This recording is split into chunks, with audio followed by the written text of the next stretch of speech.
So my name is Adam Bernard, and I'm president of the Detroit Region for the Lambda Car Club.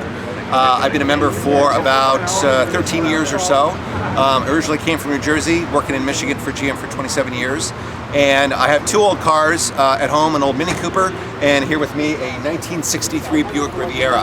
I've had this car for about 2.5 years. I've been looking for one for about 5 years. It's always been a favorite of mine.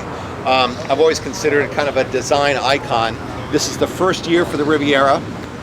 It was designed by General Motors as a response to the Ford Thunderbird, which was doing very well, and was originally designed to be a Cadillac. And in fact, the front of the vehicle here is supposed to echo the grille of the LaSalle from the 40s. As it turns out, Cadillac said, we are not interested. And it was shopped to Pontiac, ultimately Buick. Buick brought in their ad agency and said, and they won the pitch. So they named it Riviera, started building it in '63, sold around 40,000 cars for the first year, and this body style lasted for about 3 years. Later, the 65s had hidden headlights. These are fixed. And you'll also note this is probably the only Buick in the 60s that doesn't have the portholes on the side. So it's a very clean design.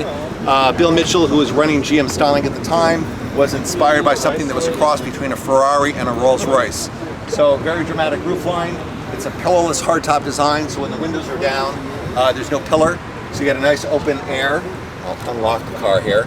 The car is almost all original. It's been repainted once in the same Arctic white. The seats have been restuffed, and the armrests have been recovered, and there's some wood trim has been added. So this is otherwise pretty much the original interior. It's the base blue vinyl. You note the console with the floor shift, which was somewhat unusual for the time. The ribbed aluminum instrument panel, and just to the left of the glove box, that little device is a purse hook for the lady of the house. The car's got air conditioning, vacuum-operated cruise control, and as of about 2 days ago, finally a working clock. We actually just took the car to Chicago.